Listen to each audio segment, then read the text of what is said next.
Good evening, Madam Chair. You are all set and ready to go. Great, thank you. Well, let's go ahead and get started on time. Welcome to the budget meeting for the Human and Community Services Committee. I am Town Council Member Deb Poland, the Chair of the Human and Community Services Committee, and it is 6 o'clock. So I don't know if this is an official committee meeting, but I'll call it to order. Want to recognize my colleagues on the call, Deputy Mayor Ben Winograd, committee members, Town Council Member Barry Walters, and Town Councilor Mary Fay, as well as fellow town councilors Tiffany McGinnis, Minority Leader Mark Zadanowitz, and Councilor Carol Blanks. I think I caught every elected official here. And we have Town Manager Rick Ledwith, we have Peter Privatera, Lisa Newton, Patty Lewis.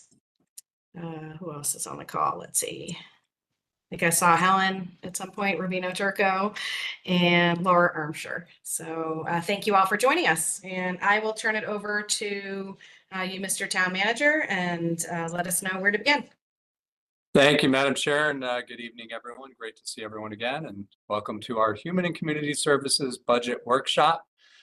This evening, we have Laura Ermshire, our Library Director, and Helen Rubino Turco, our Director of Leisure and Social Services, on hand to present their respective budgets.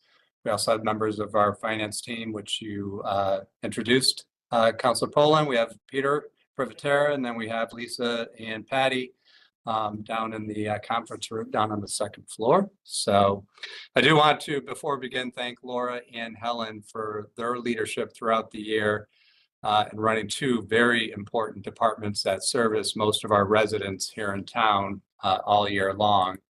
And in addition to that, they both were involved in a very lengthy strategic planning process for the library and social services respectively. So the library did finish up their strategic plan, and we provided copies to all of our counselors in your budget books last Tuesday evening. And social services is close to finalizing their strategic plan in the coming weeks. So thank you to both of our directors as well as their respective staffs. So with that said, through you, Madam Chair, I'll turn it over to Helen, and Helen will begin an overview of our leisure and social services budget. Thank you. Thank you. Welcome, Helen. Thank you. Thank you, Madam Chair, and thank you, Mr. Ledwith, for that introduction. I will take you through our pages. The part of your budget books that begins 13-1 is where the leisure services and social services can be found. Through our highlights and accomplishments of the year, we certainly accomplished a lot, and we still have much to go. And so we're also looking forward to some excellent goals and objectives in 2025. I think the major one is the announcement last night that the mayor gave, announcing that we've hired GWWO architects to design the new Elmwood Community Center. We hope to have that contract signed in early April. And then we'll be working with them pretty much all through the year, all through the calendar year, as they develop designs. And then we'll know more about the timeline once we have our contract signed. Also, our leisure services programs remain very popular, and I'll show you some of the impact that that's having on the current year and the next year's budget as we go through. And we also have some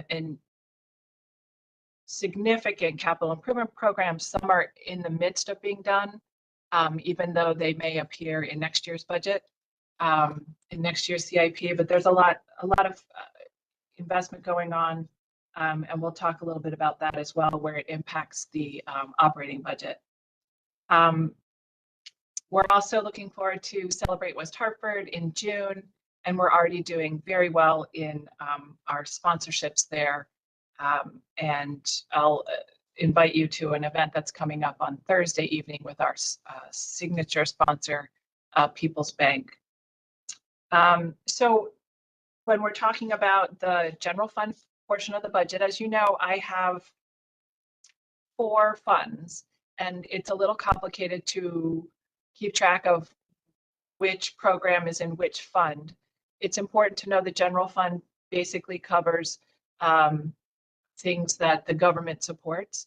The enterprise fund is intended to work as a business model. So it's more where we're collecting fees and we're paying for the program expenses.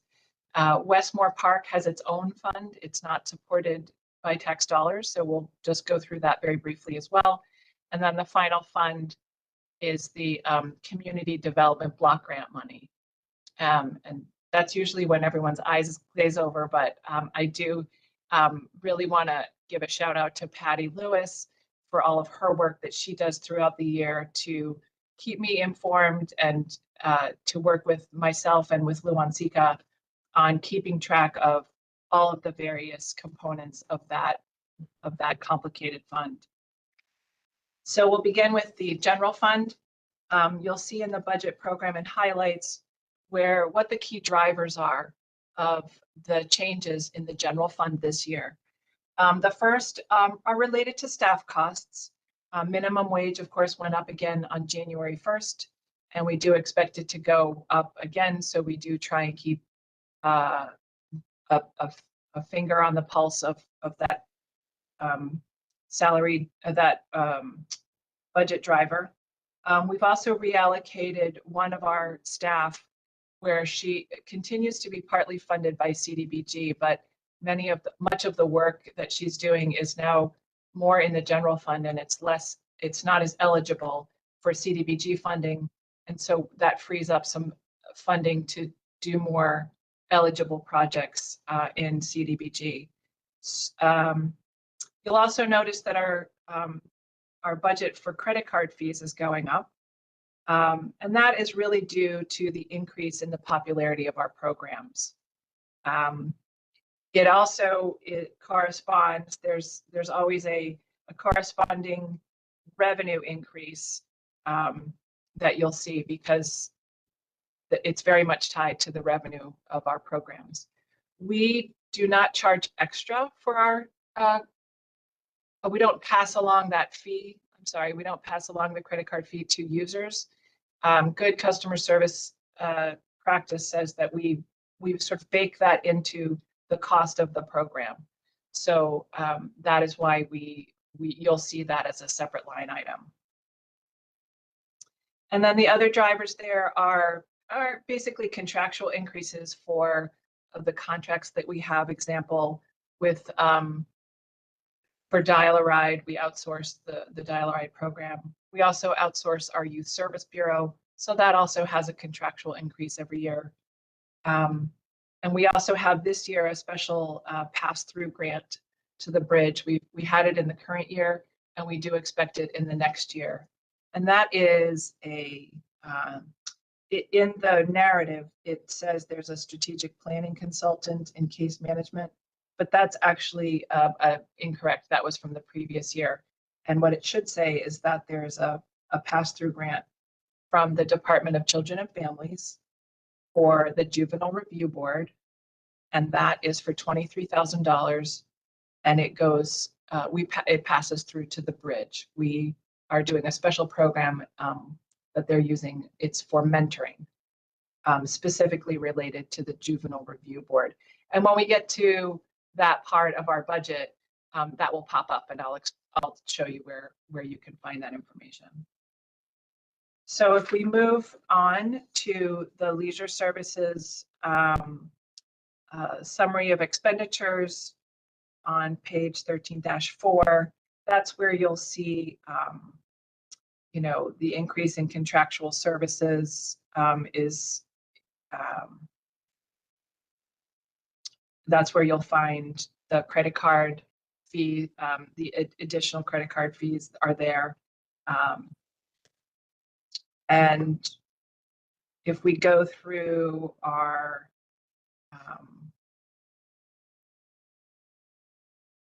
this is the account where it's sort of the catch-all for all of leisure services support. So this is where we you'll find, for example, our advertising budget. This line item for advertising actually has gone down over the years because we used to print 28,000 copies of our very thick leisure services program guide. And we no longer print them and mail them to 23,000 households. What we do instead is we have it digitally on our website. We print a smaller number and we have them available in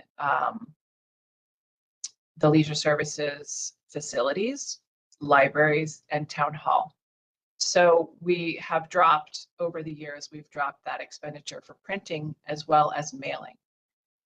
We do have professional services is where we have our designer.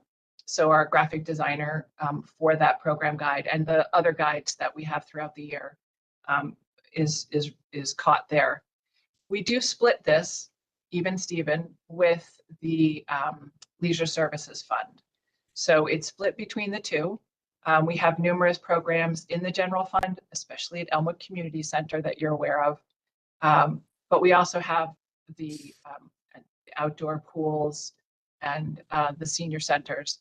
And then in the enterprise fund, of course, we have our summer camps and other programs that are related to those credit card fees and the design. I wanted to also note, since we're talking about that Rockledge and Cornerstone have separate point of sale systems. So the credit card charges for Rockledge and for Cornerstone belong with those programs. So they're not accounted for in the general fund.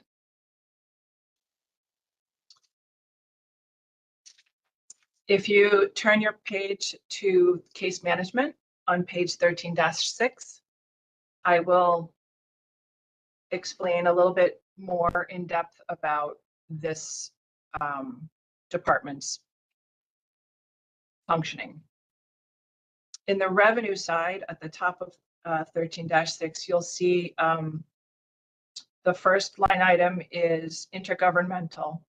We receive grants from Amplify. It used to be called the North Central Regional Mental Health Board, but now it's called Amplify. And we receive those grants and we pass them through through the West Hartford Prevention Council. The next line item is 5,000, and that is a fee that's paid to us by Bloomfield. We have a social worker that is at the community court, and they reimburse us for her time because she also supports Bloomfield. And the final one up there is this is a different, looks different. And that's because we're incorporating some opioid funding, as well as a bequest fund that we budget for every year that covers some senior services. So the opioid funds, as you may remember, the town receives, these are settlement grants, and they're coming in slowly as the year progresses, and they will go on coming in slowly for the next, we anticipate about a dozen years. We will appropriate them in two ways. Right now, these funds go into a deferred revenue account, and we spend them either through the budget process that we're doing right now, or there might be a special resolution that we would bring to your attention and get your sign off if there was a program or something that was outside of what we were budgeting for. So in our operating budget, we've created a new code to account for the opioid funds in social services. And we have hired, as you know, the part-time prevention coordinator. So that part-time person's salary is coming out of the this deferred revenue account, as well as the programs that we've approved that we know are eligible for her to be spending them on. The state is continuing to, the state has created an opioid settlement advisory committee, and so they're continuing to develop their ground rules for how the opioid funding can be spent. So we want to be very careful to make sure that we're always using it in a with best practices and with in an eligible programs. And so we're not just pulling all of the funding in, we're using it for very specific purposes.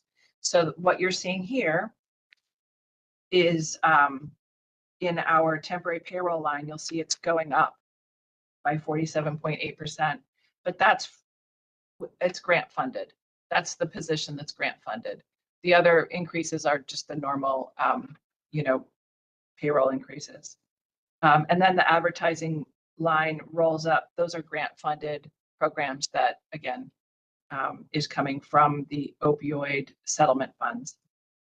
The 23,000 in contractual services, that is the Juvenile Review Board pass-through grant that I spoke about earlier. So that's just something you'll see this time. It did show up last year, in the current year. We had some carry forward, but we write grant applications and we get them, and so sometimes they come through, and we use them. Happy to use them. Are there any questions about the case management budget yet, as of now? Okay. Thank you. Yeah, I mean, does anybody have any questions about anything we've covered so far? All right, if not, we'll move on. Thank you. Okay, great. I won't go into quite as much detail. I just wanted to make sure that you understood, because we had that special opioid funding, why I wanted to go through the revenue so that you could really see where that was coming from. In community and neighborhood services on page 13-9, the item that I'd really like to draw to your attention here is the Dial-A-Ride program. So Dial-A-Ride members, the membership fee has not increased for over 10 years. And starting in July 1st, we propose to increase the yearly fee from $50 to $65. This is a $15 increase. Coordinated Transportation Services, CTS, is the company that provides the service. And I just wanted to remind you about this Dial-A-Ride. It is not needs-based, but it's rather it's based on age or disability. But over these last 10 years, contractual costs have risen by at least 30% over this period of time. So we looked at about 20 other municipalities who are very similar to ours, or who offer this service, and most charge between $25 and $120 per year. Some, it's a combination of a fee plus a per ride situation, and a small number subsidize the entire cost. So we've always requested a fee. We have about a little over 250 members who participate. And it's also important to note that scholarships are available for anyone who needs assistance. So even though this program is not needs-based, we do have support for it that's available. So we don't anticipate this being an issue with our community. When membership, with that membership, you get 3 round-trip rides per week to places in West Hartford, and there's also limited locations in surrounding towns. Generally, people use it to go to the doctor, they use it to go to the senior center, they might use it to go shopping. We also allow up to 6 round-trip rides per week those are permitted for people with medical appointments that are ongoing, like dialysis or chemotherapy.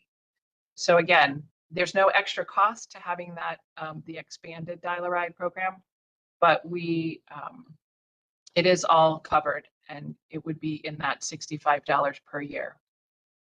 I did talk with the Senior Citizens Advisory Commission this morning and explained this, and everyone understood. They had one question, and I did want to bring to your attention that when someone signs up late in the year, like after March, there's a discount on the fee. So they can join whenever they move to town or become eligible. But there is it does drop off in price after. Thank you. So we have incorporated the increase in revenue, and it really just helps offset some of the fees, some of the cost of this subsidized program. And again, we haven't had an increase since 2014. When we moved to Elmwood Community Center, there's not too much to report there, other than Jamie continues to do a terrific job with program expansion. So again, these programs are very popular. She has a great finger on her pulse of what the community is looking for. For example, her Busy Bees program registration was 93% filled 1 week within 7 days of the program, the registration being opened on February 1st. And the same thing with her now very popular Discovery Zone, which is for older kids. And she's really done a marvelous job there. I just want to talk about our two senior centers a little bit together. Elmwood Senior Center is the first one, and then two pages later is the West Hartford Senior Center. As you know, during the pandemic, our senior centers really sort of merged into one community of seniors. And post-pandemic, this unity continues. But one of the things that Rebecca Sears, who's our senior center director, that she's been really investigating, and she has proposed, and we're embracing it, is to eliminate the $15 membership fee for the senior center. So with this change, West Hartford residents 55 and over would be eligible for a free membership to the West Hartford Senior Center as a benefit of being a West Hartford resident, very similar to the benefit of library patrons. We would still continue at the same rate, the membership for non-residents. It would remain unchanged at $40.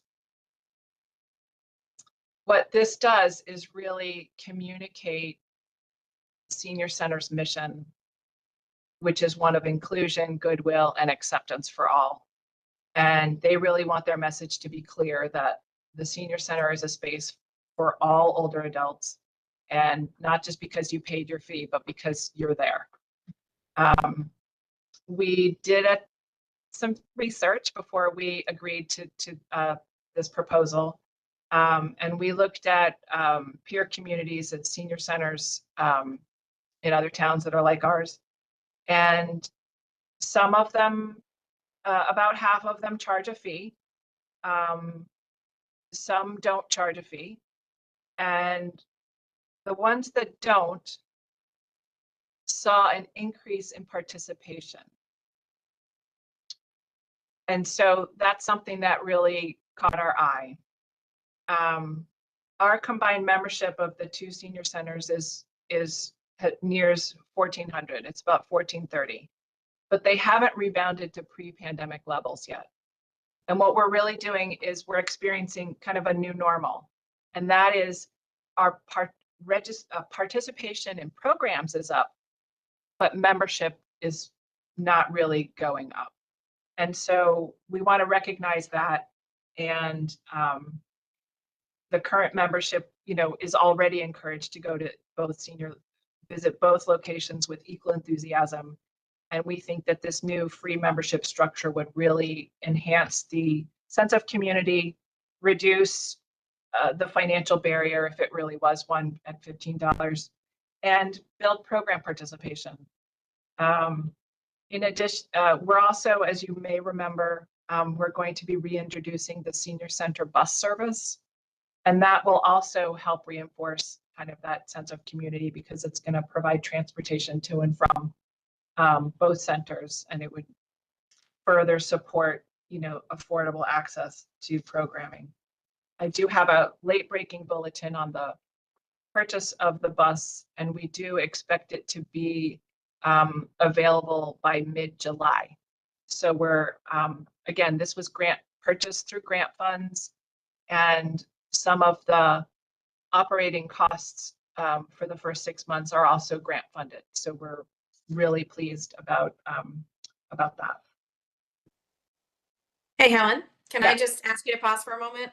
Sure. First off, thank you. First off, I wanted to recognize that Mayor Cantor and Town Councilor Cortez have also joined the meeting, and they joined several minutes ago. And I didn't want to interrupt you. You were on a roll there. So thank you for joining. I also thought this would be a good time to just pause and see if anybody has any questions on any of the items that have just been brought forward. Just committee members first. If not, I saw Councilor Blanks, and then we'll go to Councilor McGinnis. Thank you, Councilor Poland. Helen, thank you for that presentation. Quick question. Oh my goodness. I wrote down my notes. It was on the scholarship piece. Okay, here we go.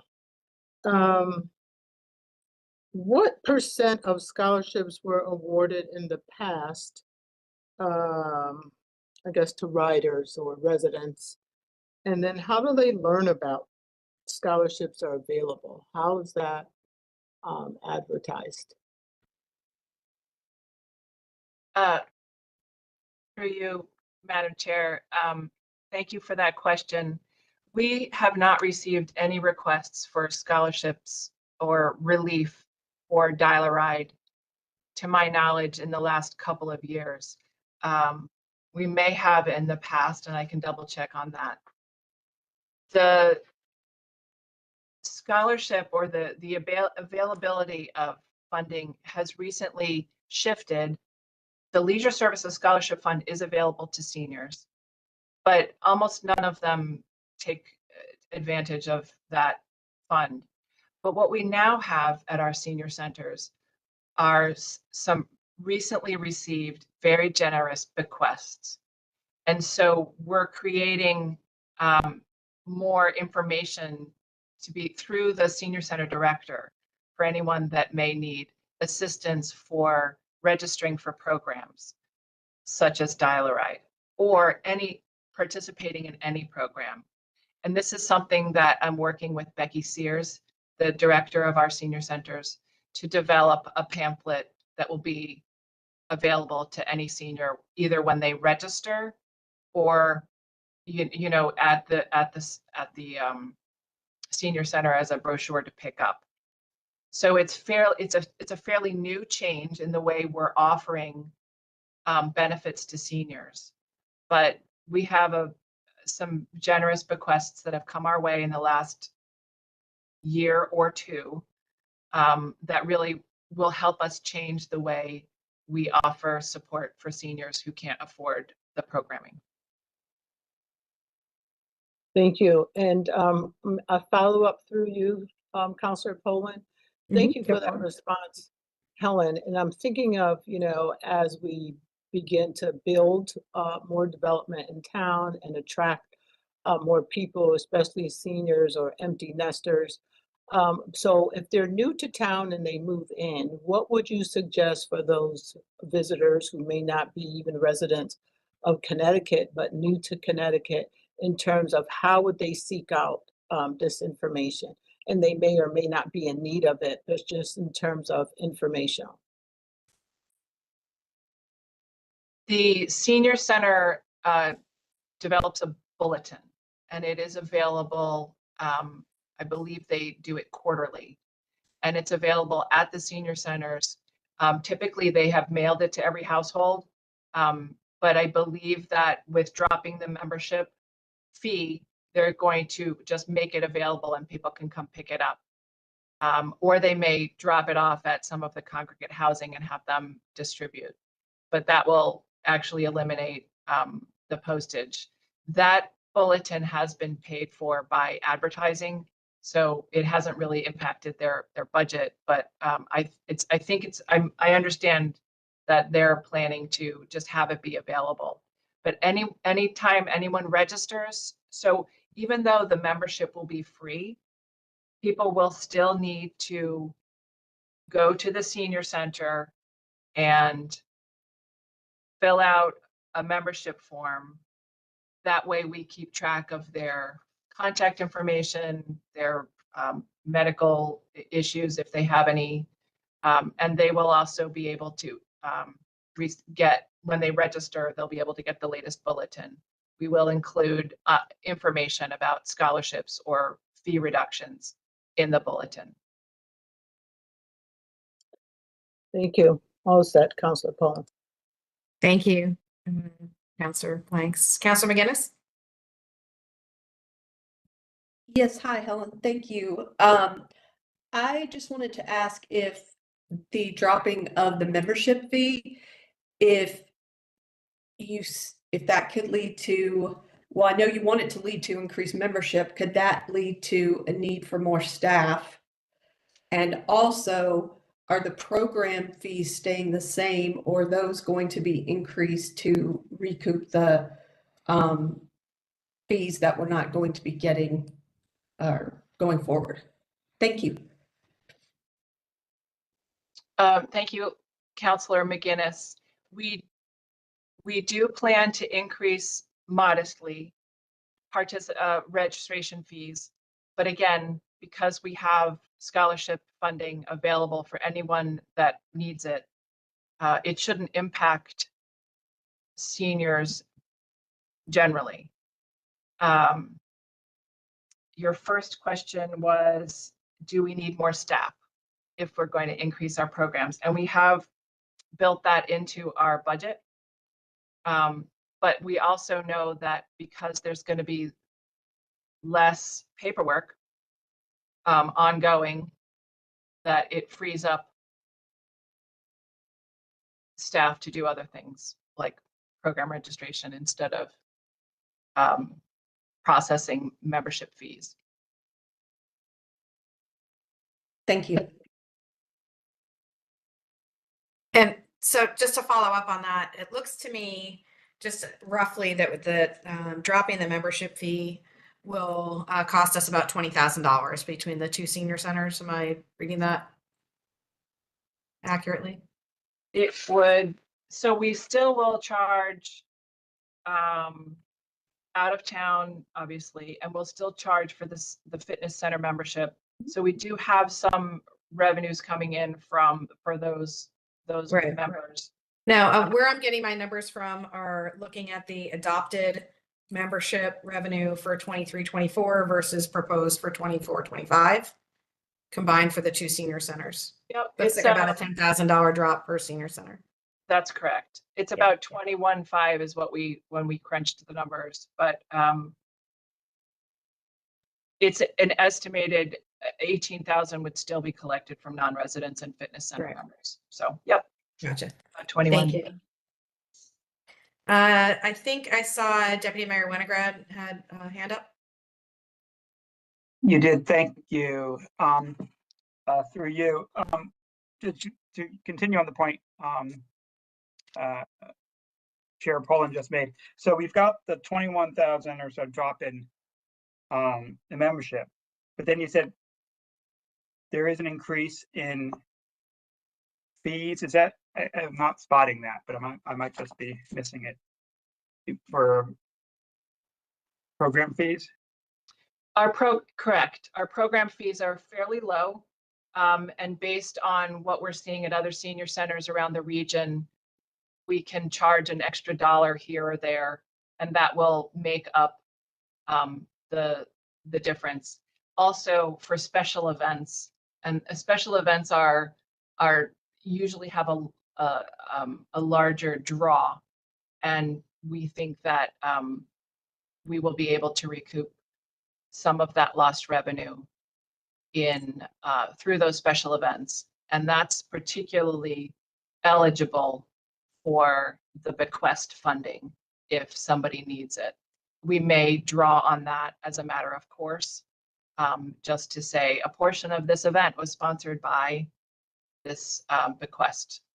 But again, we have to be very careful with the strings that and eligibility that that come with the bequest funds.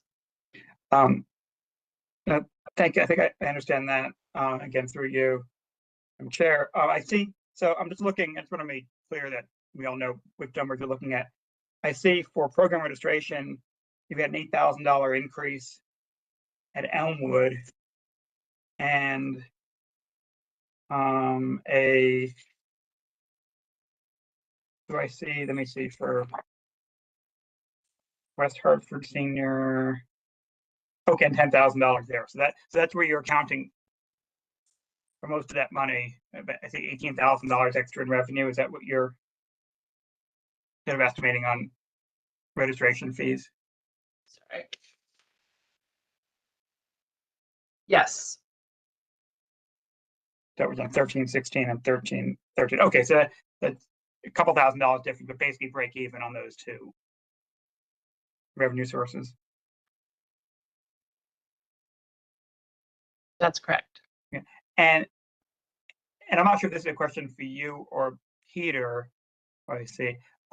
The bequests, where do they show up on this, or do they? They do not show up here. They are, and Lisa Newton can correct me if I say the wrong thing, but I don't know whether they are called a special revenue fund or if they're called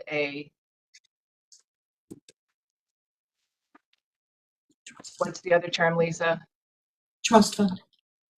They're in trust funds. So they're not represented in this book at all, actually. Correct.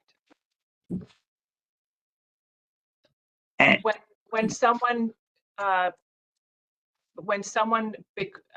we receive a bequest, when someone dies and they donate funds to one of the senior centers, we collect that funds and then we bring it to the town council and we accept those and they're put into a trust.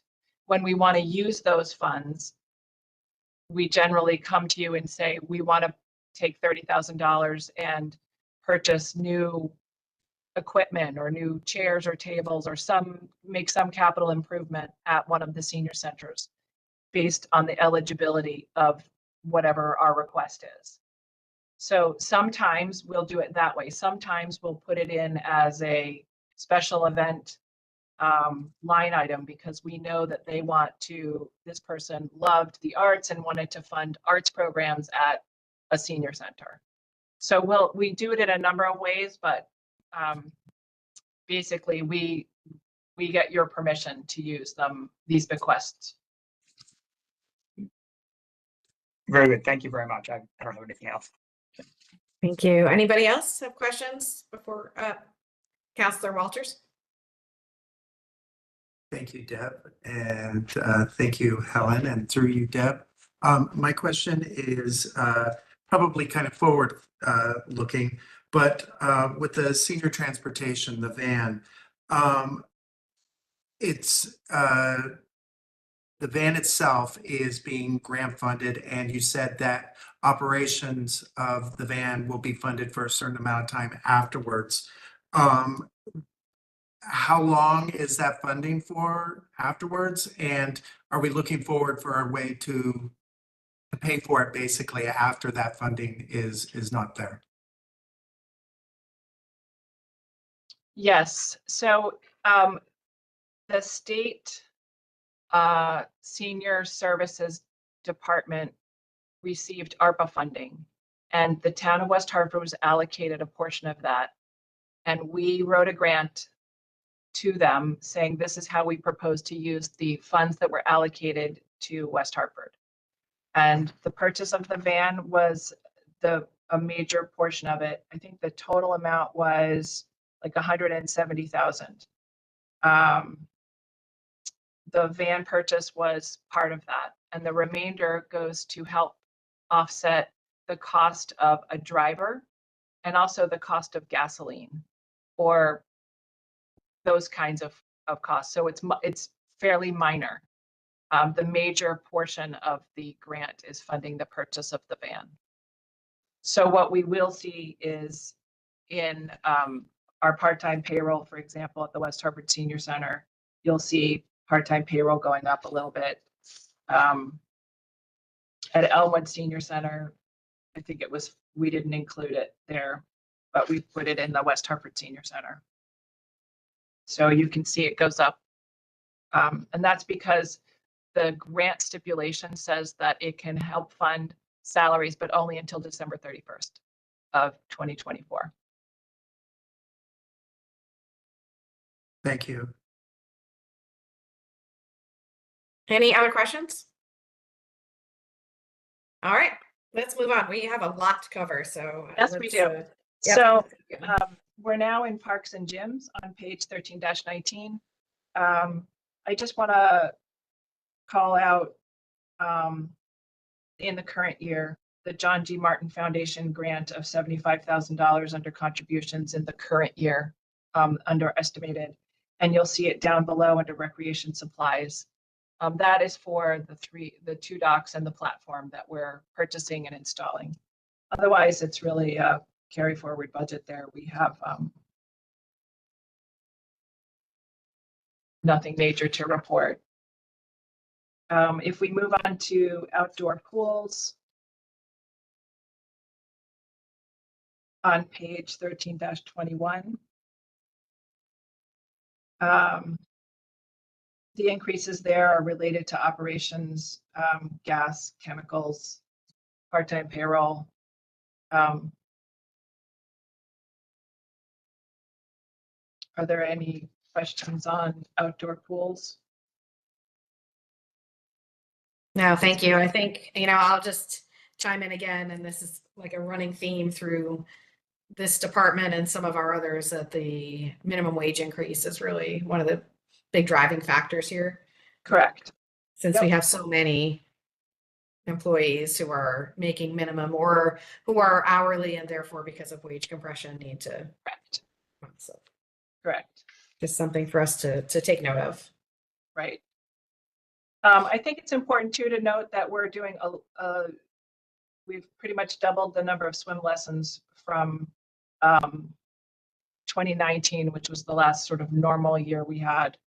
And we're continuing to increase that. So that is the final item in the general fund. If you'd like, we can move on to the enterprise fund. Yes, thank you.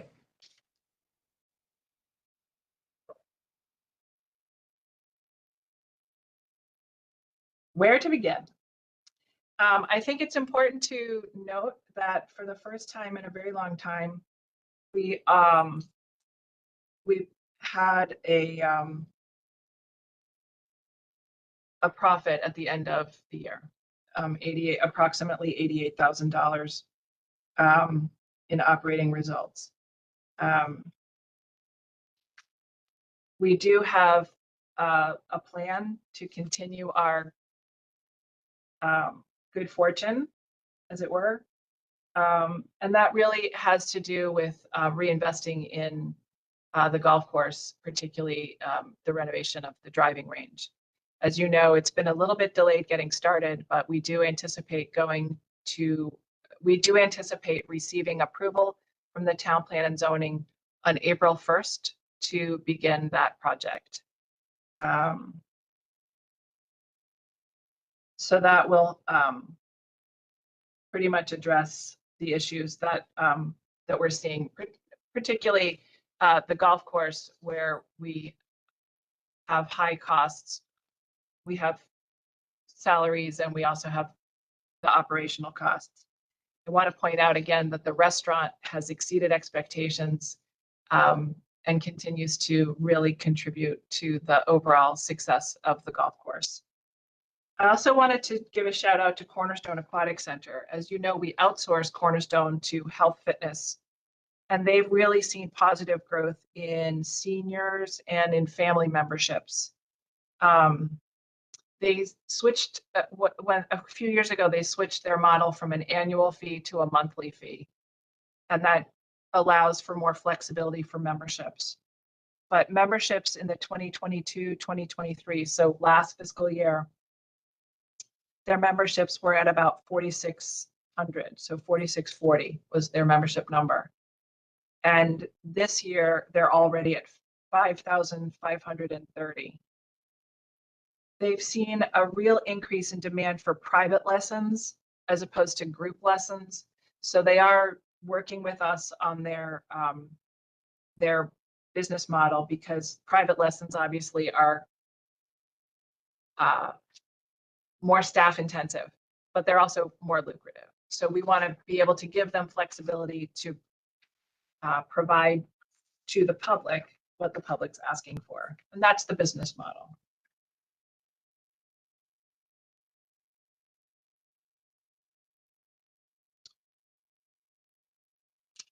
I'll just pause for a moment, ask if anybody has questions on this piece, or if you wanted to get further into detail on this. Sure. I'm happy to see that we've turned the corner here. So congratulations. I know it's been a lot of hard work, both for our town staff and then for the outsourced Cornerstone and for the golf courses and so forth to make this happen. I'm happy to see it. If you're looking in the budget summary on page 13-28, under miscellaneous revenue, you'll see a 25% increase there. And that is really driven by the restaurant at Cornerstone. The transfer in are, Peter Privitera can explain a little bit more in detail about the long-term plan to address the debt that was assigned to this fund, if necessary. Just quickly, did you say the restaurant at Cornerstone, but maybe you meant the restaurant at Rockledge? Sorry, yeah, at Rockledge. Okay, My bad. great, thank you. Just for clarity. I'd be happy to comment on the debt. When I first got here over 10 years ago, there was a debt payment that was being made based on work that was done at Memorial Skating Rink. And it's the only debt service reimbursement or debt service charge to the Leisure Services Fund. I mean, right now, if we do any capital improvements in the Leisure Services Fund, we don't back charge our debt, probably because, you know, the fund was in deficit and we just didn't want to build on that. But what we're trying to do is every year, I think we transfer in a modest amount. I think it was $50,000 from our debt service reserve fund to chip away at it. And as it stands right now, I believe there's roughly $300 and some odd thousand left to pay off on the debt service, $279,000. But that's a conscious decision we made a while ago that, you know, we need to eradicate that debt. So we've been doing it gradually over time.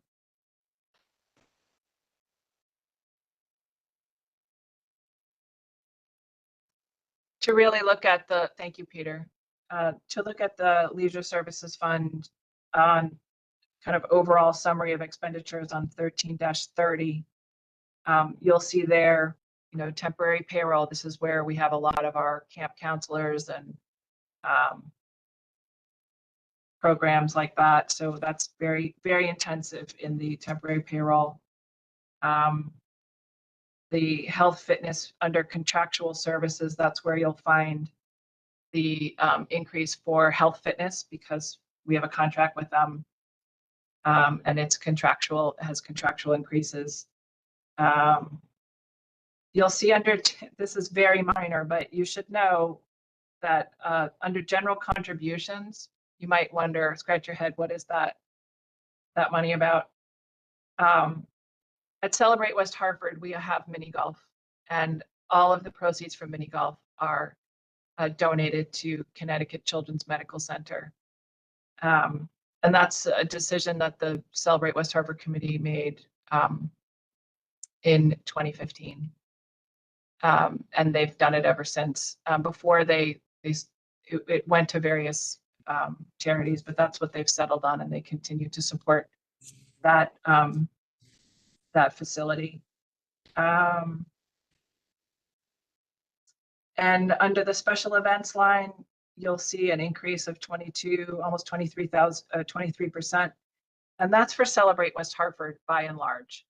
The event has begun to cost more. We have a new rides company, and we have a new tent company. So the companies that we always used before either sold or they've retired. So we've had to adjust a little bit, but we've rebounded nicely. And Linda Geisler has done a wonderful job. I did want to alert you to the fact that our signature sponsor, People's Bank, is co-hosting with Celebrate West Hartford the Business After Hours Chamber of Commerce event on Thursday evening from 5:30 to 7:30 at the People's Bank branch on LaSalle Road.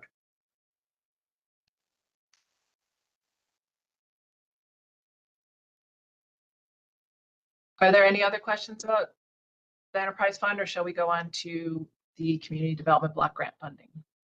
Anyone have questions? Counselor Zadianowitz? Thank you. Through you. Helen, did I understand the tents and rides went up for Celebrate West Hartford, and we're seeing an increase in that in our budget? Is that right? That's correct. Okay, so why not just, are we getting reimbursed by the people that are renting those tents and Yeah. the amount we're taking in for the rides? Correct. The rides company, the arrangement that we have with the rides company is that they come, they set up the rides, and we sell the tickets, but we share in the profits. So we don't pay them anything. We just get a share of the rides revenue. And it's slightly different than our arrangement with the past rides company. So it's a slightly less lucrative for us, but there's not a lot of choice out there. And they are a reputable company, and we're going to stick with them for now and see how it goes. Sorry, go ahead. No, go ahead. I think you'll probably answer my question, so I'll wait. Okay. The tent company, so when we have a couple of different events going on, as you know, during Celebrate West Hartford, the Arts and Craft Fair is on the front lawn of the town hall, and those crafters bring their own tents. So that those 150 people are not involved in the tent contract. But all of the sponsor booths and the nonprofit exhibitors, the food court, and those tents are all paid for by a registration fee. We have gone up a little bit in our sponsorship categories to help offset the increase in the tents. So I guess so. Then why the increase at all? Wouldn't it just be a wash? Wouldn't it You're just be only seeing the summary of expenditures and not the revenue here on this last page. Oh, okay. Okay. Thank you. Yep. And then just quickly, but the tents, you said that vendors bring their own, all those tents that are identical, they bring their own? Yes, we require, for the arts and crafters, we require white tents. And Okay. they bring them. And, okay. Thank you. Thank you, Mr. Minority Leader. Any other questions? Okay, we're bringing it home with the Community Development Block Grant Fund. Yeah, we're almost there. 2 more. We never know what HUD is going to designate for West Hartford. So we make an assumption every year that the amount of funding is going to be on page 13-33 is going to be the same as the previous year. So they'll announce anytime now, April, May, what the award will be for West Hartford, and we will adjust accordingly. So we'll probably come back with a resolution to adjust the adopted budget based on what our award will be. So the award covers our housing rehab service. It also covers the programming that we do with the food pantry, with Hannock, volunteer services. It also funds public facility improvements, which could be an outside company or an organization that's requested funding. For example, Journey Home or Fellowship Housing, if they're eligible. And we also fund public facility improvements in low and moderate income neighborhoods or handicapped accessibility. And really, all of the funding where it's allocated is all done during our 5-year consolidated plan. So it all has to follow our 5-year con plan. In the coming year, we will be developing our next 5-year con plan. So we'll be doing a tremendous amount of outreach. We'll hire a consultant to help us compile this consolidated plan. And so that is in the budget for the administrative part of CDBG in this coming year. We reach out to all the boards and commissions. We hold public meetings. We do extensive advertising to help us tweak our 5-year consolidated plan. And generally, what we do is we stick with, it usually ends up being just as I described, the housing rehab program, our programs at Hannock and at, which is the Hillcrest Area Neighborhood Outreach Center on Hillcrest Avenue, as well as our food pantry and the volunteer services, and our public facility improvements.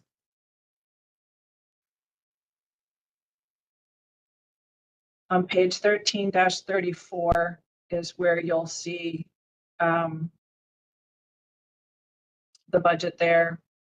It's pretty much, you know, a slight increase. We've just moved some things around based on eligibility or need. And this is also where you'll notice that we're moving part of a full-timer's salary out and putting it into the general fund because of the eligibility of the majority of her work.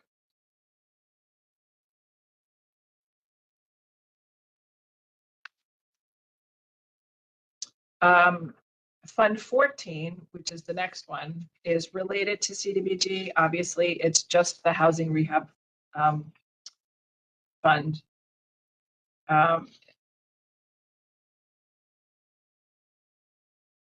This is where we receive federal funding and we make grants and loans to eligible homeowners, and we accept repayments from them when they sell their home or if they want to clear their debt.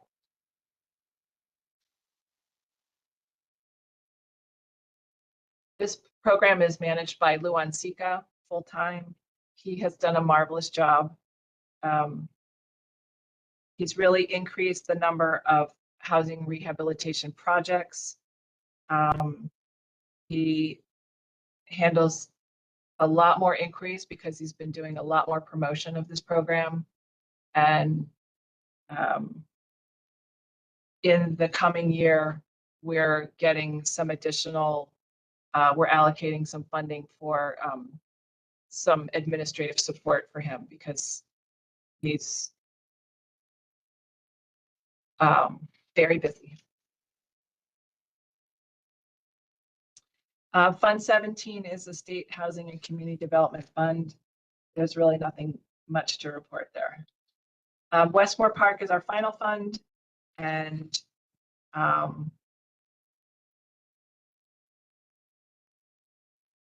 as you know, it is primarily funded by interest from two different trusts, as well as program revenue and donations.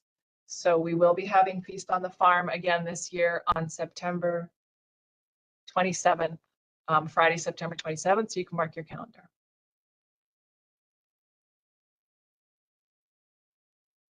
There's nothing out of the ordinary in Doug Jackson's budget.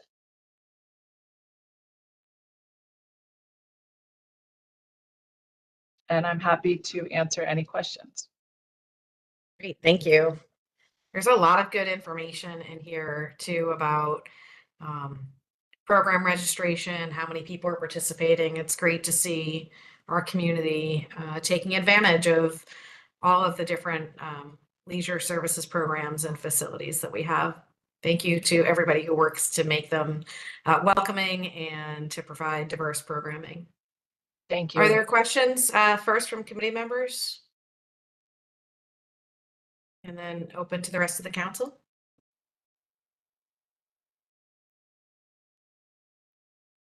Okay, I think we're good. I appreciate everyone's patience, a whole hour. Appreciate that. Thank you for your thorough presentation. Appreciate it. All right, so I think we can go straight over to Laura for library services. Welcome. Thank you, Madam Chair. Good evening, everyone. I am excited to tell you about the library tonight. We've had a great year and we have been welcoming people back to our buildings and new users who are finding us for the first time. Last year, we had 238,960 visitors to all of our library locations. And this attendance figure is up dramatically over the last several years. So we're so excited to see people back. And we loaned, our circulation was just about 700,000 items. That's physical and digital. That's an increase of 10% from the previous year. And that makes us the second highest circulation of public libraries in the state. So we're very proud of all the business we're doing and we're happy to be serving all of our patrons. Thanks to the support of Town Council, we went fine-free last year. We eliminated overdue fines and reduced barriers to library services. At the time, we got really excellent publicity at the library. There was good media coverage, and we've been hearing from our patrons anecdotally that they appreciate the change. But you might want to know more about, is it actually working? So I just want to tell you a little bit about how we kind of gauge success for that and what other libraries have looked at.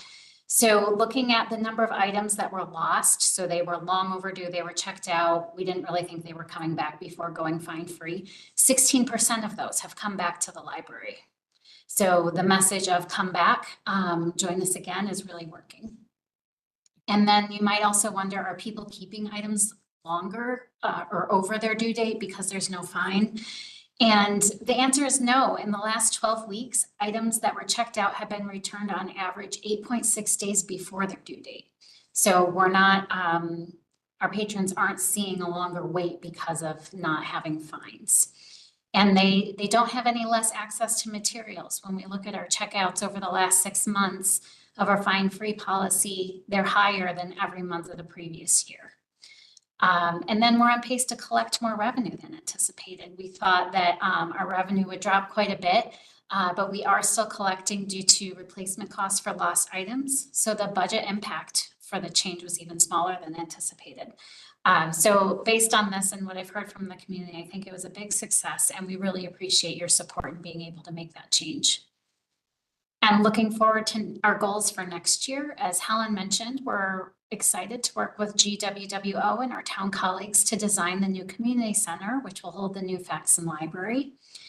And we've completed our strategic plan. This was approved by the library board. It's our roadmap for the next 4 years. It was built on significant community engagement. We had over 2,000 comments from online surveys, in-person meetings, and conversations. Through this, we identified 5 strategic initiatives. First, we're going to expand access to library resources.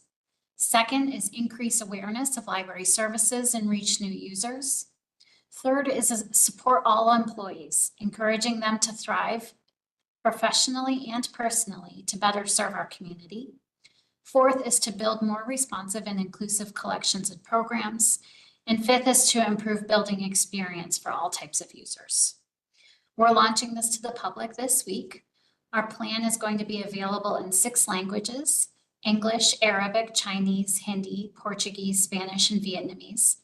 You can read it on our website, and we will also have some paper copies that will be available at service desks for people to get. You can also comment on our website. We're encouraging people to take a look and give us feedback. We don't want the feedback to have ended with the community engagement last fall. We want to keep hearing from people if they have new ideas or how they feel about some of the changes we're making based on the plan. Now I'd like to turn to our budget, which is how we're going to do all of the great things in our plan. And so we are on 14-1. If you're on the PDF, it's 302. And our FY25 proposed budget is a little over $3.7 million. That's an increase of $93,490 from last year. The increase is primarily due to wages and salaries going up just under $70,000. This is mostly due to merit and minimum wage increases. I know Helen talked about in her presentation, and we're seeing it as well with wages going up. That's going to affect our costs. Our operating expenses increased $19,000. And the majority of this is offset by revenue. It's just a change in where the funds are being recorded. So just to explain this a little bit, it's our printing and copying services. So we charge patrons for printing services, and then we use those funds to pay for the paper and the toner to run the service. This was previously recorded in the library fund, which is at the end of our budget. We'll get to that in a little bit. But this year we moved it to the general fund because it's part of our operating organization. It's more appropriately put there. It's just some of the percentages may look a little weird because there was no money there, and now we're anticipating revenue coming in and then costs going out to support it. The remaining change in the operating expenses categories for an increase to our collection budget, specifically for ebooks and digital audiobooks for all ages. Our collection budget has been flat for several years, and in that time, we've seen an 163% increase in the use of digital books. This small increase will start to help us address the growing demand for digital books. Looking at the rest of the detail of the budget, you'll see small increases or decreases of a few hundred or a few $1,000s. Every year, we look very carefully at all of our budget lines. When costs go up in one area, we look to see where things might be underspent, or if there's any way we can find some efficiencies, or if there's any services that need to be kind of phased down or out. So an example of this is professional services that went up $1,300. This is what we use to fund performers for our programs. With our visitor count going up, our attendance increasing, we've allocated more money to programs. We're seeing a lot of people attending these, more demand for them. So that makes sense for us to put more resources here, and we've adjusted other lines to decrease to make up for that. So most of our changes are relatively minor when compared to the budget as a whole. I'm happy to answer any questions or go through them in detail, but I just wanted to check in. I know we're running long and they are relatively small, but happy to answer questions or tell you any more about any specific parts. And then I can jump to the end of the library fund. Great, thank you. Any questions from committee members? Councillor Fay or Councillor Walters? And other members of the town council, any questions? Sorry, Deb. I had a quick question. You kind of went over it quickly, Laura, so I appreciate it. The digital, so I love it. So that's what I use, Libby. And I think you said there was 163,000 users that came through. Did I get that right? It's, the number I gave is 163% increase in the Oh, okay. last 5 years. It's, so what's the number? Did you have, is it a way to translate that into, how many people actually use an app versus physically coming into the building? It's, Right. it's about, last year it was about 140,000 checkouts. I would have to get back to you on the specific number of users. Yeah, that would be great. And then, and if you could kind of, so that was up. What I'm trying to get to is, I mean, I like going to the library too. It didn't stop me from going physically to come visit you guys, but, I was just trying to kind of figure out, you know, you are relatively small versus the whole entire budget, and I love the library. I used to be on the board.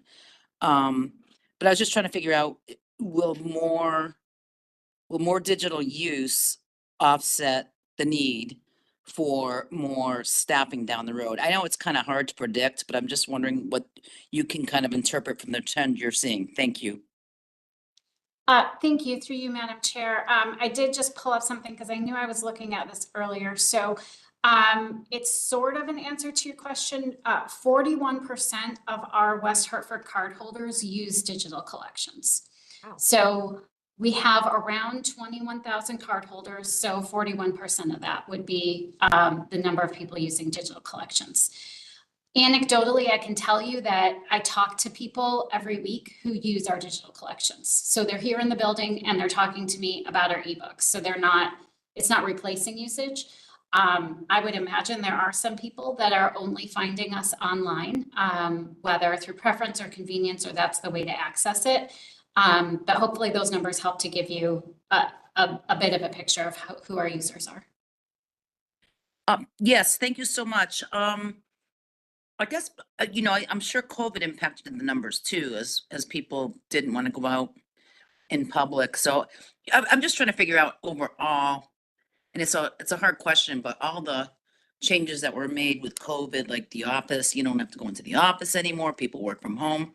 Unfortunately, I never worked during those days. I had to be in all the time, but I just wonder if you can see something. I think it's a question for all of us to kind of ask in the future as we start to plan for that. But thank you very much for your answer.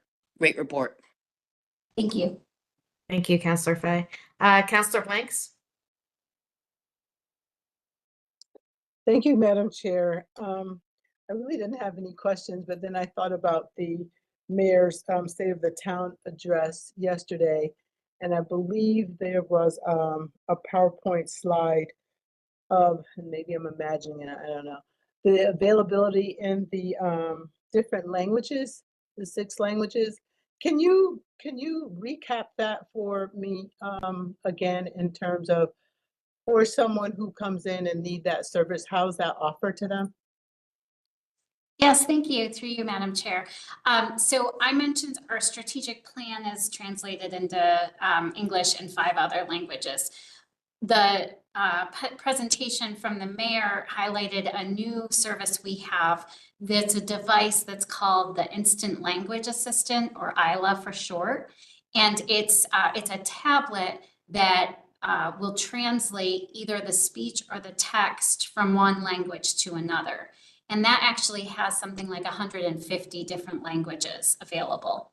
So for example, if you are a patron who comes to the library and you speak Spanish, and you come to a service point and the person there speaks English, you can use this device. We have it's 2 tablets that are kind of set up like an easel. And you hold down the button and you speak in Spanish. You choose your language first, and you can choose your dialect within that. And then you hold down a button and you speak, and then on the other tablet, it translates it from Spanish to English so that the staff member can see it. And then they do the same thing. They speak and it translates for the patron. So it's really, we've just started using it. We've only had a few interactions so far, but we think it's going to be a game changer for all the people that we can serve and the way that we can help to communicate with our patrons. Through you, Madam Chair. Thank you so much for clarifying that, Laura. That does sound like an awesome tool. for our residents. Great, thank you. Any other questions? Counselor Walters? Thank you, through you, Madam Chair. Laura, thank you so far for the report there. I actually don't have a question. I like the fact that, you know, a 2.6% increase seems pretty, in today's world, not a bad increase as they go. So I just wanted to acknowledge that. Yeah, I just wanted to acknowledge that. It's not too shabby. Thanks. Thank you. Agree. Anybody else? Laura, I didn't ask you this in advance, so I apologize. And you can just get back to us with this information later. But noting the large increase in the use of digital, and I know there are some legislative proposals around how long somebody can borrow for and how long the library can own a digital book for. Can you just give us a quick summary either today or some other day on how that impacts our expenditures for gaining new books to our collections? Absolutely. Thank you for the opportunity. So we rent or license ebooks and digital audiobooks from publishers, and there's a third-party aggregator. The main company is Overdrive. They make the Libby app that you're probably most familiar with. And they do all of the digital rights management, so that makes sure that we can loan them out and they can't be copied or stolen. Because of this structure, we have no ability to negotiate, and the publishers and companies have no interest in negotiating with libraries about the terms of the licenses. So they set cost, and we take them or we don't get books. They set the cost of the ebooks, which are typically 6 to 10 times more than what a consumer pays. And they set expiration dates. So libraries only get them for 1 or 2 year terms. And so what this means for our budget, for our taxpayers, is that we have to keep buying the same books over and over again. I can buy a book that is very popular now, and I only get it for a year or 2, or I only get it for 26 checkouts. So once our community has used it, it disappears. I have to keep buying it again. It drains our resources. Because of the high cost, I can't keep up with the demand. So the holds and the wait times for digital books are much longer than physical books, because physical books I can get much cheaper, which doesn't make sense because it's cheaper to produce an ebook than a physical book. So there are 2 bills in the state legislature right now in 2 committees. Are basically the same bill, but they are trying to address the contract terms that libraries are forced to accept because it's the only way that we can get this content. So they're trying to address that to make sure that libraries can negotiate fair terms on behalf of our patrons and provide more content to our patrons. Yeah, I appreciate that summary. Thank you so much. Any other questions, or we can move on to the library fund? All right, let's move on ahead. Great, thank you. So this is the last page in ours, which is 14-17. So the library fund is where we receive state funding that supports checkouts to people who don't live in West Hartford. So the state library has a program that allows anyone in Connecticut to check out materials from any public library that participates in the program, which most of us do. And then the state provides funding to libraries based on how many items that they loan to non-residents.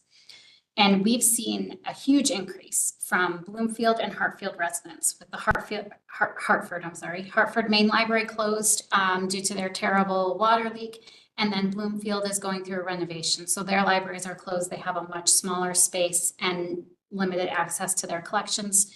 Those residents are coming to West Hartford and using our libraries. And so we are getting a larger and larger portion of state funds because we are loaning things out to other people. So the library fund is where that money comes in. And the state has criteria on what we can use it for, as long as it doesn't offset our municipal funding.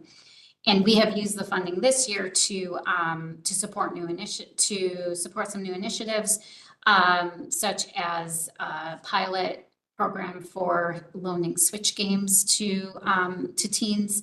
And we've been purchasing collection items to support the increased demand from all of these extra patrons.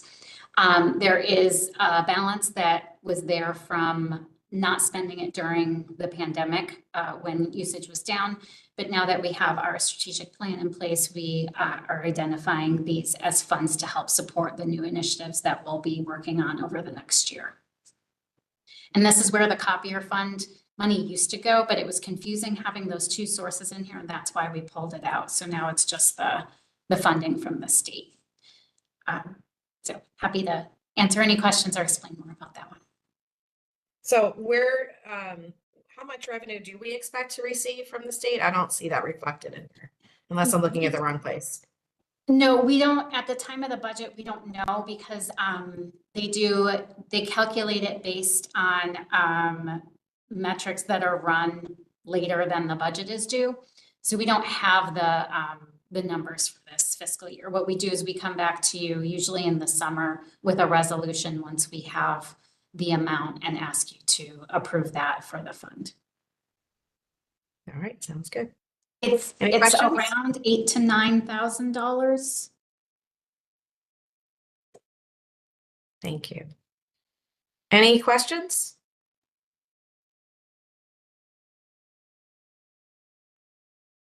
All right.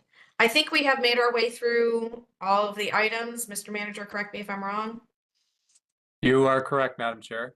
Appreciate everyone's time tonight. I know there was a lot, but very important for both you and the community to understand both funds. So thank you. Yes, we appreciate it. Thank you so much to all of the staff at Town Hall who are shepherding all of this, explaining it to all of us. A lot of new folks, including myself. So some of us are still in learning mode. Some much more experienced who already know this like much better than I do. But I appreciate everyone's willingness to take the time to explain.